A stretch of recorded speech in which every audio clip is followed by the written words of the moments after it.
Let's give a warm welcome to Gene.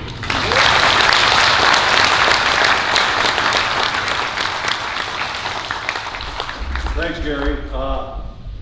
What Miller and Ray Miller and Jim Miller do is actually smoking cigarettes. I was sitting in the middle of it. You know, I always like coming back to Kirkland. I'm proud I grew up here. I came to school here. It's kind of ironic that this is a great place. I think it has a sign over there about me, but it's also probably where I had the most devastating loss of my career when Hampshire beat us in the district. So didn't get to go and play in the regional. I've been to the World Series and we lost, but I think this is probably the toughest loss. So it's a great place. I feel like I could make a basket today if I was given the ball. What I'd like to do today is I'm going to talk a little bit about my upbringing, talk about my career at baseball, and then a little bit maybe about some of the rule changes at the end. If you have questions, I'd like you to if you have any questions. If you think they're so important when I'm talking, put your hand up. But if you can wait till the end, that'd probably be better. How I got here is actually my sister Becky said to me, she says, where was the ball field when you were playing? I said, well, the high school field was up here. She says, no, when you really started. Well, it was really down where their field's now. And so I said, do you think they'd be interested maybe hearing me talk about baseball and such? And she said, yeah. So she had to pass it by the higher ups, I think, and they said, okay. You know, I can remember as a kid, I used to go down, back then, some of you might remember, it was Glidden's and Drager's, and we had 3 gas stations. I'd go to Drager's to buy my baseball cards. I think for 5 cents you could get baseball cards, you get a piece of gum. So I do remember doing that. And probably the first that I remember baseball playing really was in my backyard. We lived down, I'm not sure what Lori's last name is, but it's Lori Willett. We lived right there. And in the backyard, I think the cesspool, whatever you call it, because we didn't have any sewer yet, it was home plate. The rhubarb patch was first base. We had a bald spot out on the second base, and we had an apple tree and a pear tree, and the pear tree was third base. So that's really my first recollection of really playing. And before I talk about that, I do want to talk about first about Kirkland has some great players. We've had some awful good baseball players. From, Dick Williams was a great player here. He was real good at Northern. Burdette Thurlby, who was a great basketball player here, but also played with the Cubs in the minor leagues. And as I looked up Burdette, he managed some in the minor leagues, which I didn't know. So then I remember, my cousin Lester Lamont, he was a good player. Joe Bloom, Vern Washer. So we've had, my dad played, he always talked about the town team they had. And I remember he had a few scorebooks. I'd see Bob Landis, Stu Manners, Robert Maxwell. So I'd see names. So Kirkland has really had a real good history of baseball, probably better than we have in basketball and football, if you're truthful. So I hate to mention names because you're always going to leave somebody out. Okay.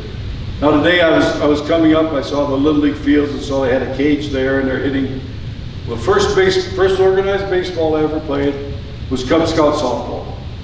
It was 10-inch underhand. I remember the field was kind of where the one down there close to the shelter house is. And I remember going up there, I had some licorice because Nellie Fox I was a big Nellie Fox fan. He always had that big chaw in his thing, so I thought, well, I'd have some licorice, I could spit it out. Well, I remember, and I'm not sure if I was even in Cub Scouts yet. I'm not positive about that. But I pitched. I was matter of fact, I was a pretty good underhand pitcher, but better than I probably was overhand.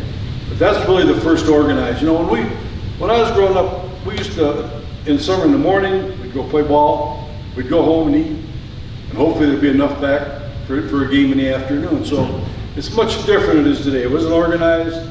We didn't have the ball fields, the Little League fields, but we played a lot of ball. And I first really remember being on a team, when we do the end of the Cub Scout, my dad would often get a team, we'd play some teams in Rockford. There was a guy named Denny No-Hit Howell who we played against. And we did fine against them, but the first real organized we had, I think, was the Teener League. The Teener League was 13, 14 to 15-year-olds. I think our teams in Genoa, we probably beat up on the Bazelles. Elburn, and that's the first I really remember. The one thing I do remember, Gary Nichols, who later became a scout. I remember him. He's a real good left-handed pitcher.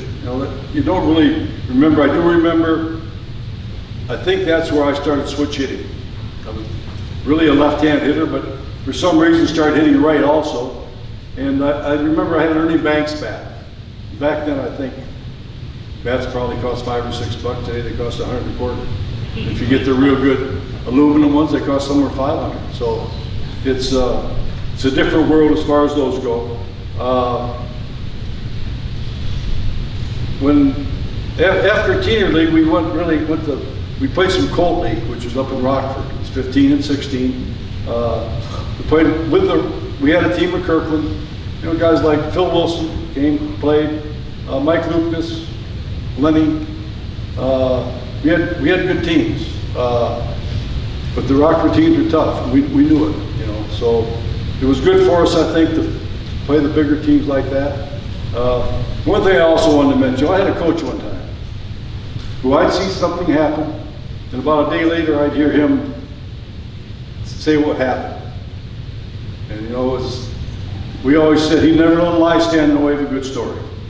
So if what I tell you today, I'm not lying, it's my memory sometimes not great. So maybe if I say something about somebody and it really wasn't the truth, it's not I'm lying, it's just that, 50, 60 years ago, sometimes your mind kind of wanders. The one thing before I said that, I got written on my note here, I got Foot. I'm talking about Dick Foot. The only time I really remember ever playing a game, which was illegal, was Footy took me over to play in a game at Burlington. It was a Genoa Little League team, and I played under the name of Barry Niebergall. Some of you might know Barry, most of you probably don't, but that's one thing. Dick was a dear friend and a very, very good athlete. I always used to go watch the high school teams. Remember they had those gray uniforms. They always had the K on, even when they got to Hiawatha. But I thought, boy, someday I'd like to, wear that uniform. Also, my dad and I, we'd often go over to watch the Genoa Merchants play. They played at Chamberlain Park, and we thought our place was okay, but Chamberlain Park put it to shame. Plus it had lights. It had grass infield, but we had dirt. Fred Botcher was the manager over there.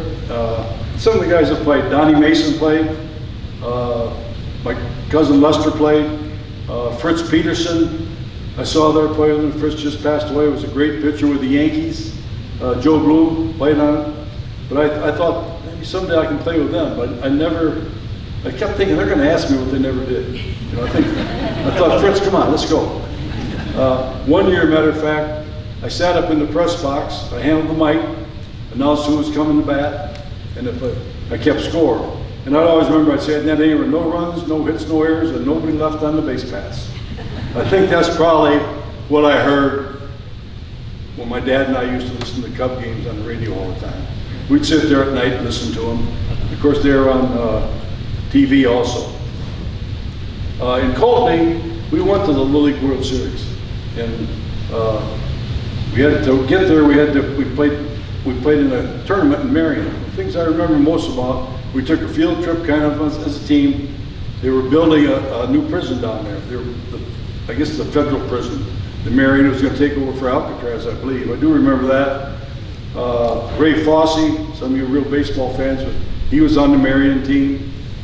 And also, there was a guy named Pinky Darris. If you look him up on your phone, you'll say he's probably the greatest Little League player ever. They won the Little League World Series. They won the Pony League World Series, which was 13 and 14 years old. And we beat them to go to the World Series. Now, we didn't win the World Series, but we went out there and played. That was in Shawnee, Oklahoma. It was You know, a tough tournament. I'd like to say we got second, but I think we actually got third out of 3 out of 4. We went to high school. Kirkland always had good high school teams. But I thought we had probably the best infield ever. Roger Kingsbury at first, Lawrence Wickler at second, Lenny Peterson at third, and George Knox. Lenny was short, and George was at third. Now they played 4 straight years. That was the infield for 4 straight years with Kirkland. And maybe there's one's better somewhere, but to me that was the best infield ever in high school. Who was your coach then? We had a couple. That was Larry O'Donnell, I think, and John Neff the last year.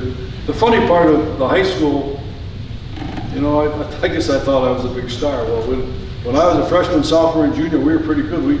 I think my sophomore and junior year, we won the conference. My senior year, we didn't win. So, you know, you never know. Well, I mean, back then you used to play Belvedere. Yeah, you know, I wrote that down. We used to play the Rockford teams. We played them tough. Belvedere, we had a guy named John Grubb, I think was his name, maybe. We played Rockford Boylan. Those teams are very good. And they were tough on us, but I think it really made us better. Marengo was also in the conference, and they were good teams also. When I really got noticed as a player, I think, was probably I was playing in an American Legion team in Rockford. I think it was Wayne's, Texaco. And the guys from Kirkland, we played there. And in a tournament in polo, I hit a home run right-handed, I hit a home run left-handed. And, you know, I thought, well, you know, that's what you're supposed to do, I guess. But later, the coach, I think it was Mr. Neff, I think was going to be the coach my senior year, said he was getting all sorts of letters from scouts wanting to know. A couple of them came in the winter, Nick Kamzik and Dale McReynolds. They came to see me play basketball. I guess they wanted to know how good an athlete you were. Well, 1965 was the first year of the draft. You know, now they play the draft up real big. You see it on TV. Well, what happened is they thought the guys were getting too much money. I think a couple, because anybody could sign them, and the big teams had all the money, so they signed the guys. I think somebody got $350, a guy named Bailey. Dave Nicholson got a bunch of money, so they came up to keep it down to have a draft. And I think Rick Monday, some of you heard, he's more noted for taking a flag when somebody was trying to burn it at Wrigley Field. He was the first pick, and he got $104,000. So they definitely did keep the bonuses down. I was the 13th pick. I got, well, going to the story, I didn't hear for a couple days. You know, now shoot, it's on TV. They called, a guy named Rick Farrell came. He was the assistant general manager, longtime player. And we talked, and then they flew myself, my mom, my dad, and my 2 sisters, Helen and Becky. They flew us to Detroit. And you know, we really didn't, we hadn't talked about it much. You know, I was counting on going to play at Kansas State, to play basketball and baseball. We got there for some reason, I don't know what happened, but Dad and I talked. They were offering money. I think they offered $25,000. And we went outside and talked, and I said, how about if they offer us 40 with the incentive bonus and everything? What do you think, Dad? He says, that's good. I mean, he basically left it up to me. So we told them what we wanted, and they agreed. So that's what I basically got to sign. It's $40,000 at the time, a lot of money. You know, I didn't know Detroit would draft me. I thought maybe the Cubs would, because the Cubs had somebody at our practice, but the Tigers had also. So that was a story there. We kind of went home and stayed a couple days. And I think, you know, last night I went to DeKalb, and I told my sister right here, close to the university, down towards Lincoln Highway, was where I played my last amateur baseball. It was a softball, church softball game. And I said Luster and Doug played. I think we won, of course. But, you know, I can't answer why I signed. You know, I really wanted to go play basketball, and it's worked out great. But probably the one thing I do maybe regret is that I don't have a college, I didn't get a college degree, which probably wouldn't have helped me in what I do now. And I didn't get to see if I could play basketball at a big time college. But, you know, I look back, I shouldn't complain. You know, I've never had a day when I didn't want to go to work. I guess it's a love for baseball, it's a love for sports, I guess you'd say. Played in the minor leagues for quite a while. 1966 was probably a great year in Rocky Mount, North Carolina. I remember Rocky Mount had a train track going through the middle of town. It was one way on one side, one way on the other. That's where I came across Jim Lehman. We became bosom buddies. If you don't know who Jim is, he's going to be inducted into the Hall of Fame now, and I'm his coach for quite a while. When I did first sign, you know, I thought I'd go to A-ball, although, well, I went to AAA, because when I signed, we didn't do a lot of shifting. There weren't a lot of movement. And they said, well, you go there for a week. Well, I went there for actually 3 weeks. I was going crazy because I wasn't playing. I think I got 7 at bats. I did hit a home run, but those guys were, you know, 30, 25, 30. In fact, Len Hobby was there, who I kind of admired as a cup pitcher. Bill Tuttle, who played a long time in the big leagues. So it was kind of to begin with, but then I went to Daytona Beach. You know, it was better then. I remember one thing I did learn there, Al Fedorov was a manager.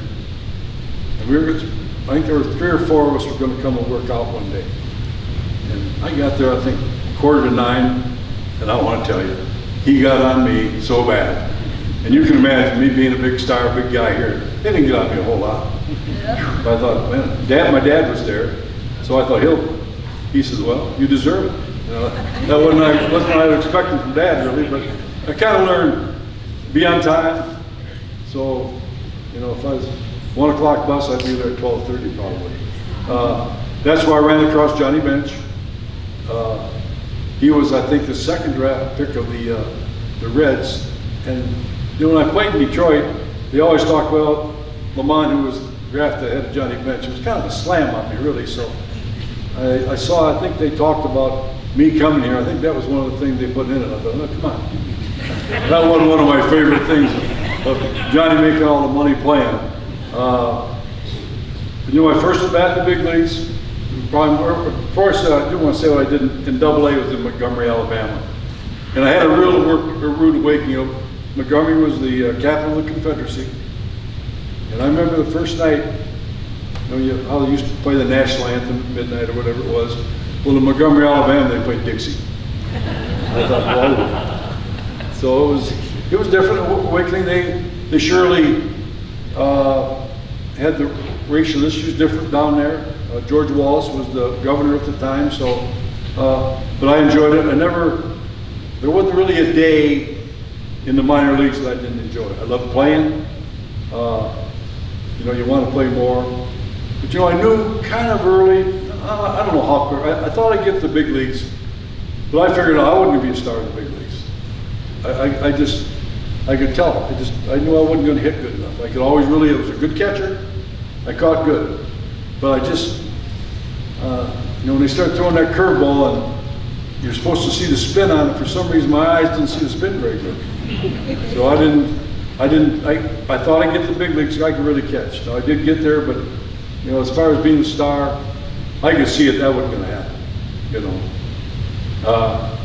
I guess my first at bat in the big leagues was in Boston in 1970. I hit a home run. I think I was the 38th or 39th player. I still have the ball sitting on my desk. It's getting kind of old, but it's sitting there. But my grandson's coming along. I remind him every once in a while what I used to be.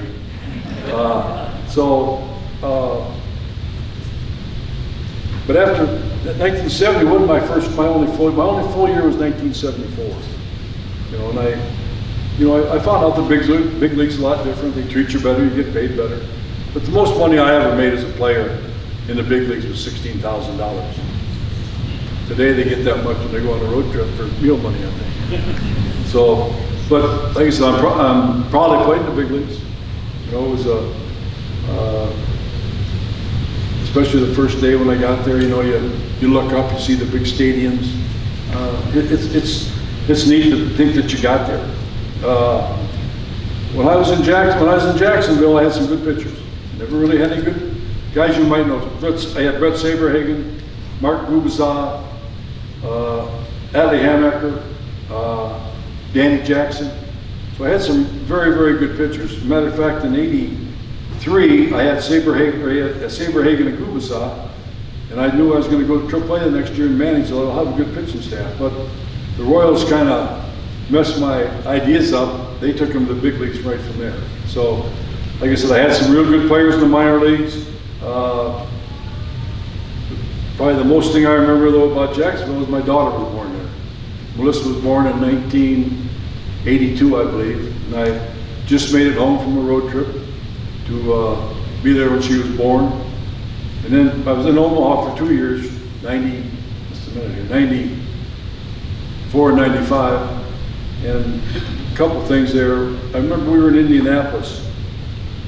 My wife was about to have a baby, and during the game they called me up. I thought, well, evidently the baby's coming, but my dad had passed away.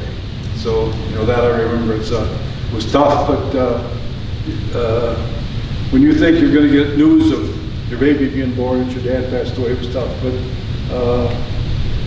he didn't suffer long, and he always told me, just keep going. And that's what I tried to do. And then Wade was born, I think, probably a week later. So those are some of the real things I remember of managing in Toledo. And I think I really learned to manage in AA and AAA. You've got to be able to handle the players. When I first went to A-ball, I used to throw batting practice an hour a day. But today, when I went to the big leagues, throw 15 minutes, they think you're doing something. But it's changed. I didn't have a coach when I first started. Guys in A-ball now, they have 3 coaches, maybe 4 coaches. So it's quite a different game, really. Now, when I met Jim Leland, he was managing AAA, and he went to big leagues with Tony La Russa. And we always had a pact. Whichever one of us gets to the big leagues first, the other takes him as his third base coach. So he thought he had a job with Houston Astros. It fell through. And then he got the job with the Pirates. He called me right away. I became his third base coach. Went up to Pittsburgh when he got it. They were real secretive about it. Kind of, well, don't let anybody see it. And I told him, we can walk down the middle of the street, nobody's going to know Gene Lamont and Jim Leland. I can guarantee you that. And when Jim first went there, they talked about, well, he can handle a bad team. Jim Leland was a good manager, maybe the best. Being a best friend, maybe it's a little biased, but was a great manager. When we went there in 86, they'd lost over 100 games the year before. And there were people that thought I was crazy because I think I'd been the next coach to go to the Royals, and I was managing their system. But I think Jim and I thought we could conquer the world. I was going to make $40,000. I only made 9 when I first started managing. So went there, and it worked out. We had decent teams. Barry Bonds came in '86. The best player for me, the best player ever. Talk about steroids and all, but I think Barry is the best player to ever play. Sometimes I think Barry catches himself being a good guy and he decides, well, I don't want to be, but he is a good guy too, really. In '87, Sid Thrift, who was our general manager, made a trade. We traded Tony Pena. We got Andy Van Slyke, Mike LaValliere, I hope I wrote this down, and 2 other guys. Anyway, we got 2 other guys, and it made our team. LaValliere was a fantastic catcher. Van Slyke was just a great, to me, a borderline Hall of Fame player. So it really turned our team around. Mike Dunn also was a pitcher. He won, I think, 14 games for us. We kept going. We thought in '89 we were going to maybe get in the playoffs, but we had a couple injuries early, and we just couldn't do it. But in '90, we got in the playoffs. Best celebration. I've had a few celebrations from winning divisions and stuff, but the one we had, because we'd come from so far in 1990, it was the best by far. Then in '91, the Braves beat us.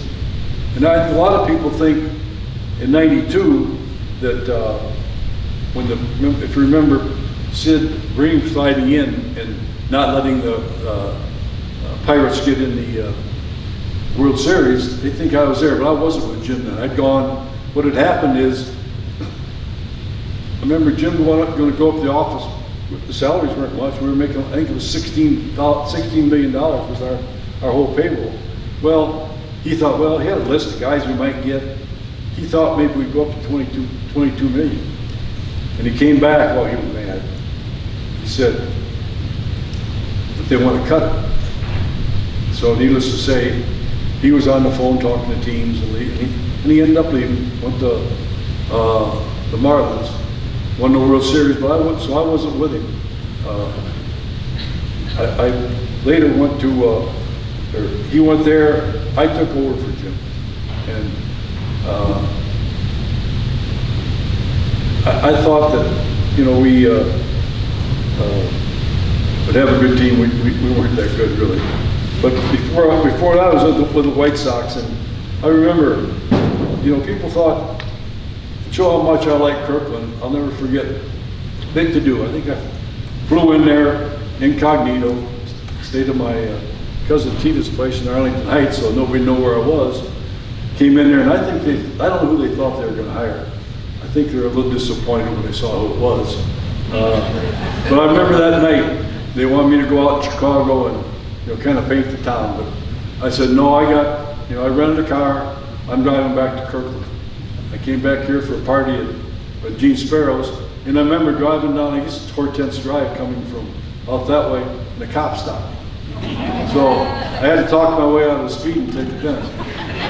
He followed me to make sure I was telling him the truth. And that's how kind of my White Sox career started.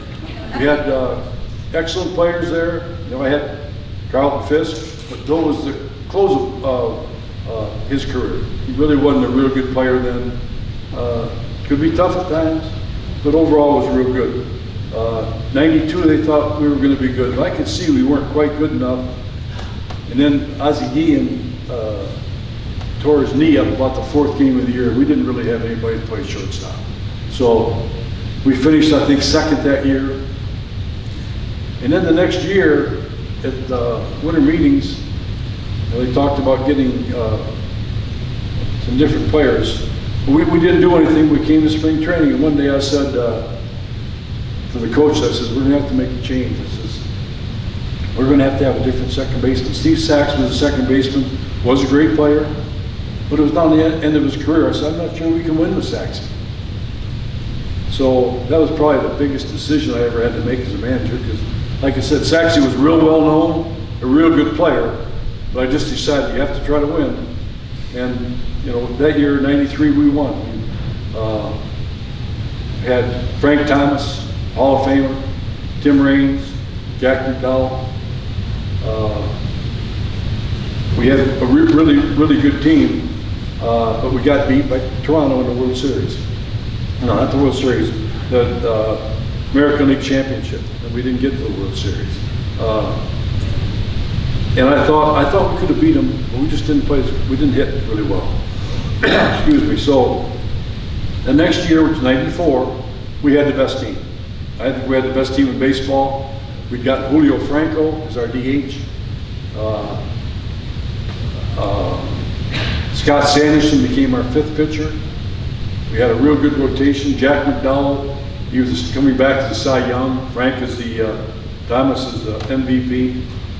And on August 5th or 6th, the players' strike came.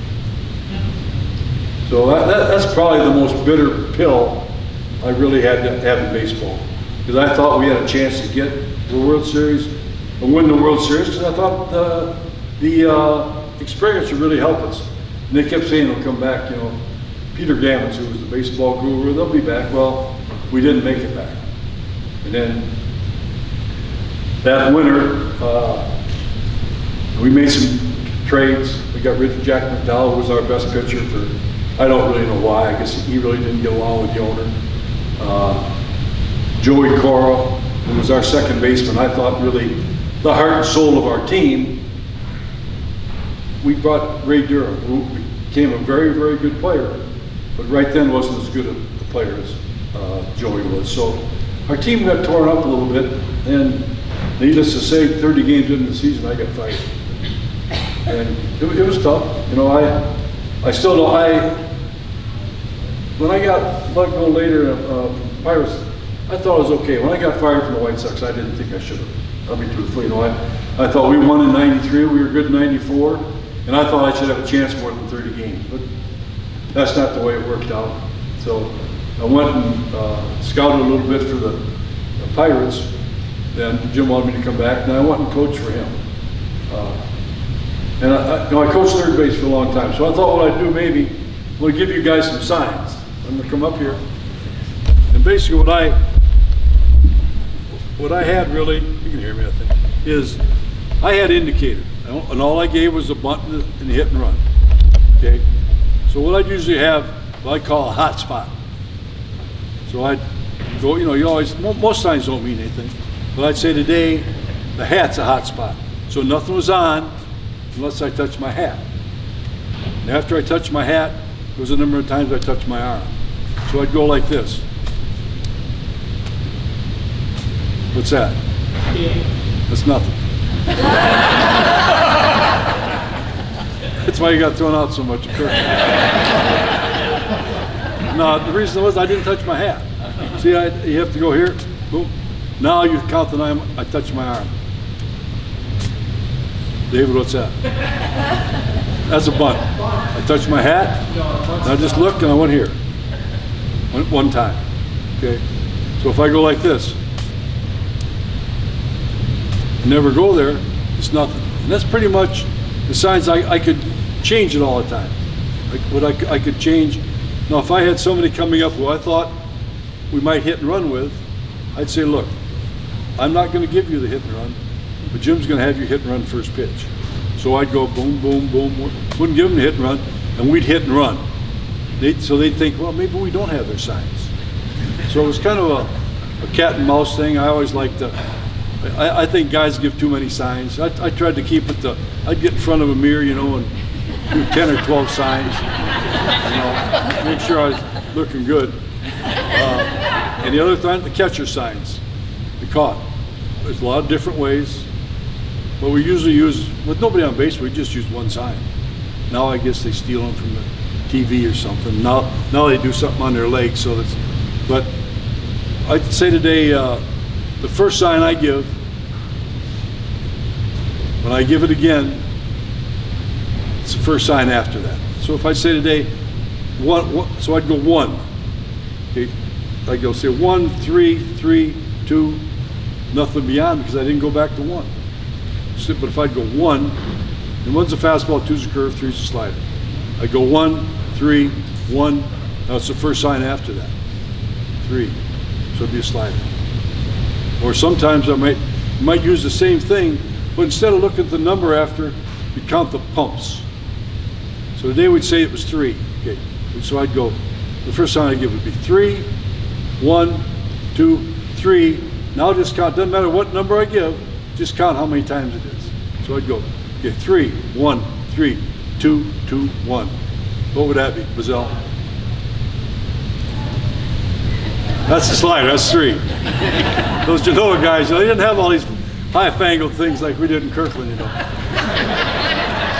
So, you know, like I said, everybody always, I think they think, boy, you got to steal these signs. Well, you don't steal a whole lot of signs. You know, the signs I gave, one thing we did think, the suicide squeeze. The suicide squeeze is the pitcher pitches. As soon as he's here, you square, and the runner's running. If he misses the pitch, well, he's going to be out. And we always thought that how you stole that sign was, you know, you might give it to the hitter and he'd go like this. He'd have an answer. So what we did, what I had them do is, they had to say, is it on? They'd give me a sign. Then I'd go, so I'd probably maybe the squeeze would be first touch. So he'd say, is it on? I'd go, no, it's not on. So that way there was no answer. So I knew, and sometimes they'd come up, and I knew they weren't going to squeeze, but I'd go, hey. And they'd remember, they'd go, give me the sign. And then I'd go no or yes. So that was different than, you know, I know some guys, they'll use numbers, 1, 2, 4, 5, 6, stuff like that. That's what they use a lot of times in Sycamore, I think. As hard as your signs were, no wonder you're so good at stealing signs. You know what, I always said they're hard. They weren't hard. You know, but I will say this, though, there were guys who couldn't get the signs. And I thought it was my job as a third base coach to make sure they did. So there might be guys, okay, so I'd give them I'd say one's a bunt, two's hitting run. I'd give the bunt, and I'd go, clap one time as a bunt. I'd go, because there are about usually 2 or 3 guys on the team that couldn't get the signs. So we'd just go clap. So I had 2 guys up that knew they could get the, I knew they could get the signs. Well, I'd give them, I'd clap. And nothing was on. So, you know, but I thought as a third base coach, it was my job to make sure they got the signs. Well, you missed a sign. Well, I took it as my job to make sure they could get it. They could get them. Okay, when I went back and coached 1 year with Jim, and he decided to leave, and I thought I'd go to the Marlins with him. But Cam Bonifay, who was, I thought, a great GM, he came to me and asked me if I'd be interested in the job. I had to, you know, go through the interview process, but I took the job. We were gonna, like I said, the year before, I think our payroll was 16. The first year I managed the Pirates, our payroll was $9 million. And we finished second to Houston. We were lucky. They didn't play real good, we did. We played better than we should have. And, you know, I wasn't manager of the year. I thought I should have been manager that year, maybe not in '93. When I was with the Pirates, I did interview for one job, interviewed for the Mariners job. Went there, and I didn't think I was going to get the job. It's always nice to get your name out there. You know, some guys say, well, why go if you don't? I said, well, if you get your name out there, other people will think about you. You might have a chance, you know. Got a few things here written down. I want to make sure I get everything, you know. So you did not manage the Pirates? I did. You did I manage? I coached for 7 years with the Pirates, and I managed 4. 4 years. The White Sox, I managed 3 in Parkville. We got fired. But the Pirates, you know what happened with Pirates? We weren't going to spend any money, and we had some good players. I thought Jason Kendall was an outstanding player. The best player, I thought, maybe the best player I managed, full player, was Brian Giles, who we got from the Indians. He was an excellent player. But, you know, I wish you could play the game with a bunch of guys like me, just ordinary players, real baseball players. But you gotta have stars. You gotta have stars to win the game. And that's what people come to see. They don't come to see the Gene Lamonts, they come to see the Frank Thomases, Miguel Cabreras. You know, that's what they want to see, you know. And we just weren't going to do that. I got fired after the 2000 season, and you know, I thought I managed good. I thought I managed real good, but we didn't win. And the name of the game in the big leagues is win. Now you guys played good. If you didn't win in the big leagues, it's not that good. It's not good enough. In 2001, I went to Boston and coached third base 1 year for Jimmy Williams. We brought Manny Ramirez in, played left field. Nomar Garcia-Parra was hurt. Pedro Martinez was hurt. So we didn't do real well. Jimmy got fired during the season. And I'll be truthful, I probably thought I would have done better. They hired Joe Kerrigan. I thought I'd done better than Joe if I managed, because I knew more about it. But I was kind of glad I didn't, because I think if a manager gets fired and they hire you, it's almost like you were looking for the job. I wasn't looking for that job. I was loyal to Jimmy. The next year, Joe wanted me to stay, but Jimmy got a job with Houston, and I went with him. I learned an awful lot in Houston. We had Jeff Bagwell, Biggio, Roger Clemens came and pitched for us, Berkman. You really found out then what guys are like. I think every morning before almost every practice in spring training, I'd have a meeting. I'd tell everybody where they're supposed to be. Before that, I'd meet with the coaches. We're going to be here because we wanted to go pretty much on time. And there's always be some stragglers come out. And we're supposed to start at 9:30. There'd be some guys straggle out. Used to make me mad, but what are you going to do? But in Houston, there were no stragglers. Bagwell waited in that clubhouse. And he got everybody out of there. We started right on time. I found that's, Baggy was not a loud guy, but he was a leader by example. He made sure everybody did things the right way. So Roger Clemens came there. Roger came to me. He was always pitched in the American League, wanted to know how to get signs. Plus, he wanted to make sure about money. So we really had some, talks about how you bunt. Because the American League, you don't bunt. Is Roger Clemens' son still playing? Roger Clemens, Cody Clemens is an awful good player. I think he's in the minor leagues with Philadelphia. But he's a good-looking player. Good-looking, I think. I went back to AAA, actually, and managed in 2005 in Scranton. And, I could have gone to the Dodgers. Jim Tracy was a good friend of mine. Wanted to know if I wanted to come out there and coach with him. But, I didn't want to go to spring training in Arizona.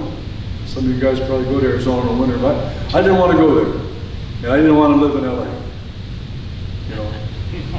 LA's a long ways from Kirkland. So I just said no, and I managed in AAA. And I was going to manage another year, but Jim took the job with the Tigers. And so I went to coach third base for Jim. And one thing was great. First of all, Jim, like I said, a great baseball guy, a great friend. But Jim really knew how hard it was being a third base coach. It's you get the signs from the coach and you. But one thing we agreed upon is once the game starts, the most important coach a manager has is the third base coach. Because the pitching coach should have got the pitchers ready. The hitting coach should have got the hitters ready. But the third base coach has to make some decisions whether to score a guy or not. So that's just something. And he coached third base for the White Sox, and it's a lot easier if you coach third base for somebody that's coached third base. Because it's just not, you've got to make a snap judgment.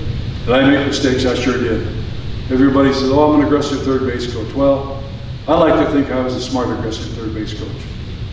Just wave everybody. Well, anybody can do that. Anybody. That's easy. Before I go back into there, what I meant to mention, I live in Sarasota now.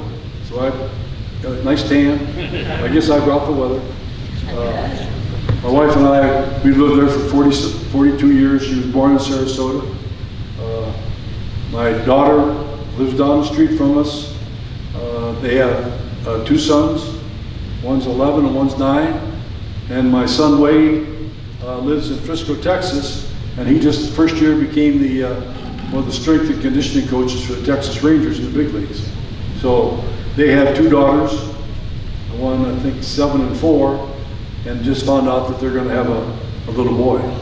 So that makes it, like I said last night, they're going to have, we had a gender reveal. Well, they shot some up the air, and it came out blue. Everybody said, oh, we just want a healthy baby. Well, we all want a healthy baby. We all want a boy, too.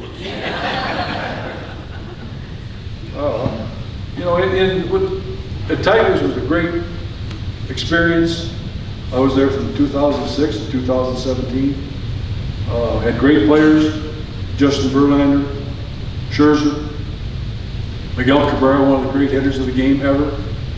And I love the time in Detroit, a much different city than you think. It gets a bad note really, I think, but Detroit to me has some of the best suburbs ever.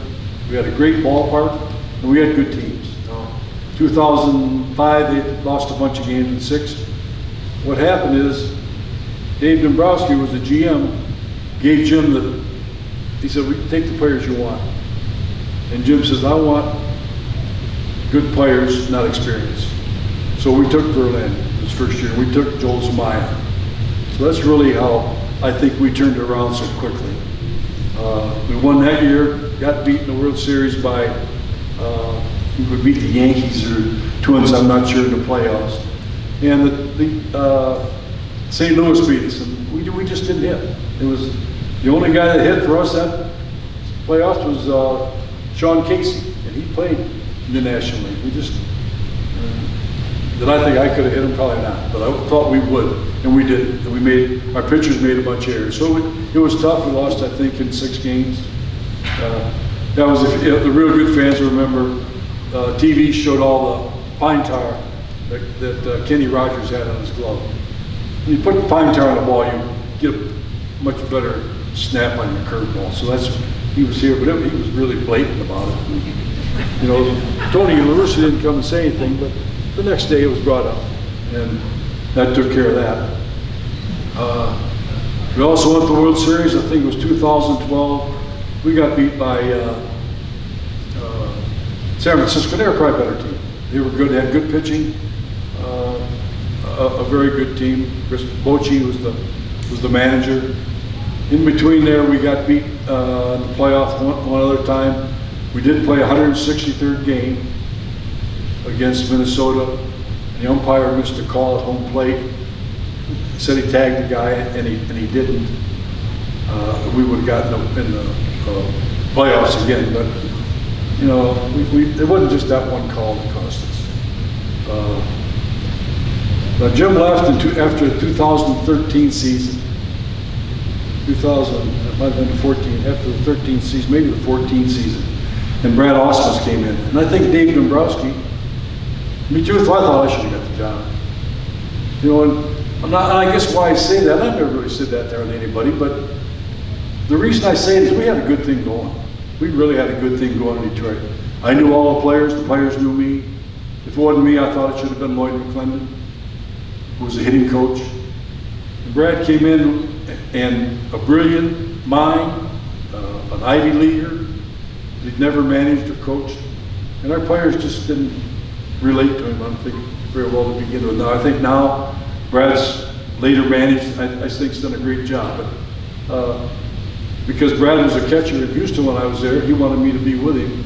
I tried to help him, but we just weren't quite as good. I guess our guys, Cabrera had been hurt. They never really saw the true Miguel Cabrera.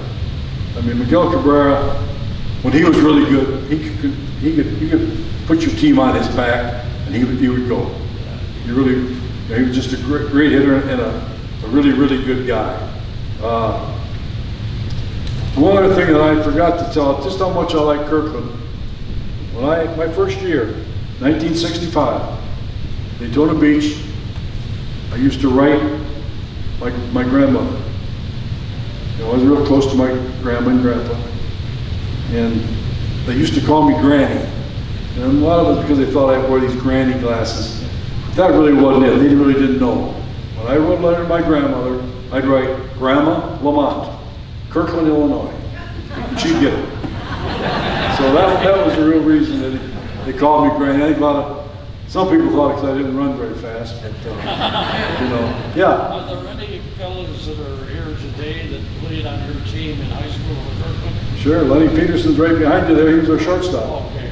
He was the best. They should stand up. He kind of deserted, you know, went to Genoa, but he's okay. But no, like I said, those high school teams we had were really, really good. Lenny was a 4-year starter and a real good athlete. So I thought before I end up and have some questions, so hopefully we might have some more questions. I'm going to talk about some of the changes we've made in baseball. You know, every year. I think that the clock they have to move the game along a little faster, I believe that's okay. But if the rule book says the batter can't step out of the box unless he swings and hits a foul ball.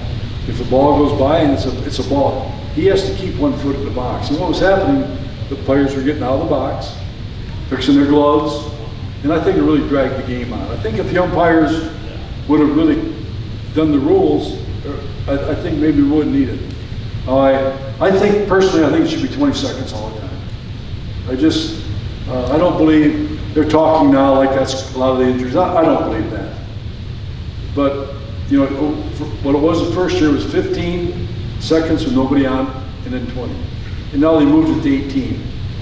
I don't think they should have moved it to 18. I don't think there's enough data to show that you needed to move it. I don't think 1 year justifies in making a move in it. I do think the game needs to go quicker. But I guess the thing I don't like is they act like that was the most important thing. Getting the game over is not the most important thing. Now wait. Gene, it's great you come back here and visit your hometown. A lot of the younger kids here in this area think of you as a hero. You know, Kingston, Kirkland area, so it's wonderful. My question is, you've got these trainers, your son's out there doing this with Texas, they've got the great workout gym areas. Why so many injuries? Yeah. Well, The White Sox have half their team out. the question was, Wayne said that so many injuries today, and there's every, you know, like my son, he's a strength and conditioning guy. We have trainers and everything. I think what's happened, I think guys are getting almost too muscular myself. You know, I just think they, what happens, they go home in the winter and they get their own trainers. And I don't think their trainers are so worried about baseball. I think they want to make sure the guys get stronger and look good. And one thing Wade always said, he's in the minor leagues, he said, Dad, he says, the stuff I have the players do, I think will make them better players. He's a believer, you have strong hands, strong forearms, and things like that. But I'm not so sure that's going on. And we talk about it, Wade and I talked about it quite a bit. I says that the obliques, nobody had an oblique injury when I was growing up. I never heard of it, you know? So I know they're doing studies, they're trying to figure out, and you know, everybody's, I think the reason for their arms, everybody with their Tommy John surgery, is they're trying to throw too hard, every pitch. You know, Justin Verlander, Justin would probably start a game at 94, 95, but when he knew it was his last inning, the 8th inning, and he cranked it up to 98, 99. But I think now if you're throwing every pitch as hard as you can, I'm not sure that's what your body's supposed to do. You know, underhand pitchers, they can throw all day. Right. They just throw and throw. That's why, well, you figure once you get up here, and if you watch a picture, your arm goes and goes boom. It goes like that all the time. And I think they do the same with sliders and curveballs. So it's a never-ending battle, and we need to figure it out because there's too many good players that are hurt. The worst change I think they made, another good one I guess, is the DH. I like the National League Baseball without the DH, but if you're going to be the same, you need to be with the DH. Keeps the player in the game longer. When we played, I was in American League, we played National League teams, our pitchers had no chance hitting. So I think that was a good change when they went. The first year, I think, was 1974. That's the only year I played in the full year in the big leagues because Al Kaline was our DH. Kept him in the game another year. I think the replay is good, but I think it's too long. It just lasts too long. You know, come on, you can see. I can see if he's out or not. And I don't really think they need an umpire there. I mean, all you're doing is the ball get in the glove before it hit his hand. Well, it doesn't take an umpire to figure that out. If you're looking at it on TV, does it? You might need an umpire there maybe for some rules, but you don't really need an umpire, I don't think, in the replay thing. You know, wouldn't be a bad job. I think someday they're going to go, somebody might ask about the strike zone. Well, I wish what they do now is don't have every umpire night in play because they're not all the same. Just have the good ones. Maybe have 3 or 4 or 2 or 4 and then take a day off. But I kind of disagree with when they go to the minor leagues now. What they've done some is they have a strike zone, but you can ask for a replay. I think you get 2. If you have 2, you can't have anymore. Only the catcher, the pitcher, and the hitter can ask for to look at it. So you'd have to watch it really that. The one I don't really like is the throw to first base 2 times. I think it should be at least 3 or 4. I think they wanted some more base steal, some stolen bases. So what do? Make the bases shorter? They kind of did that with bigger bases, which really, to me, didn't need to be done. The one I really don't like is 3 batters. You have to face 3 batters. And the reason I say it speeds the game up, but it messes with the strategy of the game. And, I think you think they should they should put people on bases to start the extra innings? He asked about, if you don't know the rule, it goes extra innings now, so a game doesn't go forever. Put a guy on second base to start the 10th inning. I don't think that. I didn't like it, but I really don't have much of a problem with it now. I guess. Speed up the game. Well, it's just, what happens, you go 15 innings, it just kills your pitching staff. And there's some real strategy involved in it. Yeah.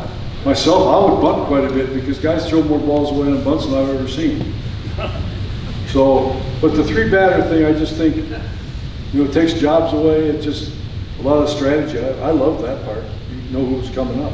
So, like I said, I appreciate you having me here.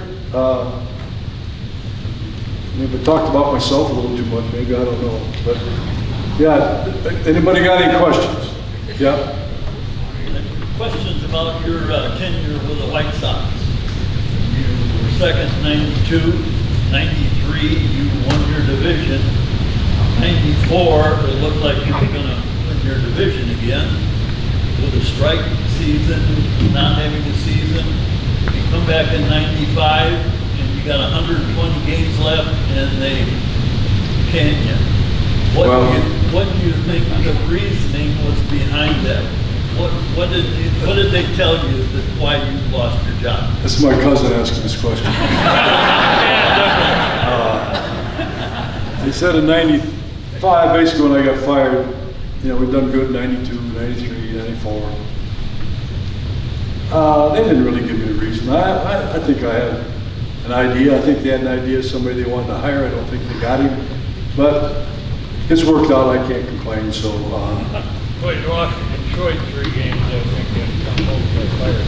Well, we lost 3 or 4 to the Cleveland Indians. It did make the Lamont family very happy, but more so with no free tickets for the Lamont. That really killed me. You said no free tickets. It did bother me. David, you got a question? Yeah, Gene, what's your opinion on pitchers back in your day and my day, and we could pitch full games, but they can't nowadays? Yeah, that's. Well, what happens is they're going to have to get back to it because they're killing the bullpens. Yeah. He says they don't pitch complete, and they don't. I watched, Mickey Lolich. I looked at you look at Mickey Lolich's card. He threw over 300 innings like 3 years in a row. I think they're going to have to get back to it, or they're going to kill bullpens. They want to get back, but I think when you start a hitter and you try to strike everybody out, you're going to throw a lot more pitches. I'm big at not missing the bat, but hit the ball. I think more pitchers ought to try to, Roger Clemens, one of the greatest strikeout pitchers ever. Roger told me, he said, I don't try to strike guys out unless when they get to 2 strikes, I try to strike them out. There are certain times in the game where you go for a strikeout. He says, I don't try to strike them out for the first pitch. So he wants a little ground ball. And I think guys have to get back to that. I think there are more guys that hit home runs. Some of the parks are smaller.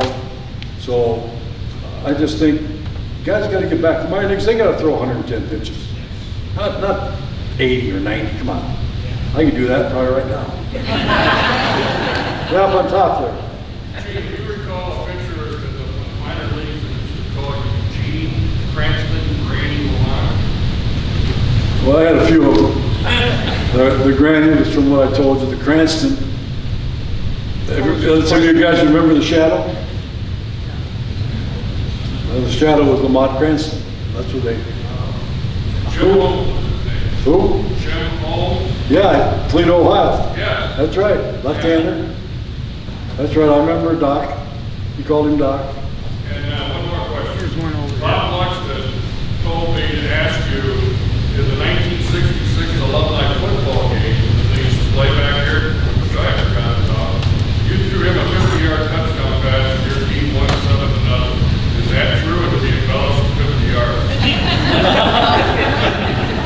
think Luxon never let a lie stand in the way of a good story. I'll take one more over here. Yeah, over here. I love the Cubs. We used to go to the Cubs game. I remember my dad used to take us in there. I'd go into Donnie Mason. I'd go wherever I could get. We used to park a car at a DX station. The tickets were $2.50. There's hardly nobody there. And I loved Ernie Banks. Banks to Baker to Fonnie. Anybody else? One last quick question. When you were drafted ahead of Johnny Bench, was there a little bit of animosity there? Maybe on Bench's part, not on mine. I got more money than Johnny got, so he made it plain. Yeah. Take one more up there. Yeah. The Cubs? You know, I was a big Cub fan. I think they're in a good division. You know, they made some good signs. They got Bellinger back.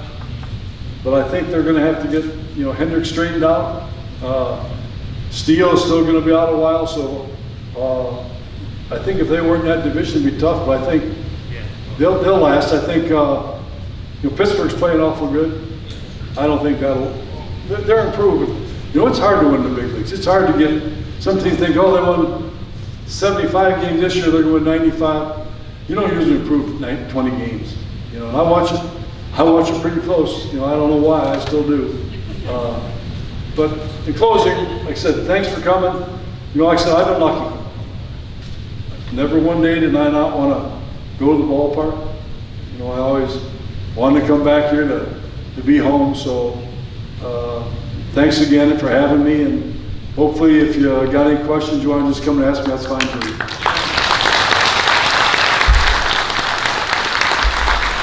Did anybody enjoy this?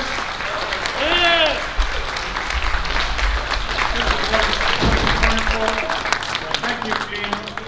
Great speech. Good talk. Very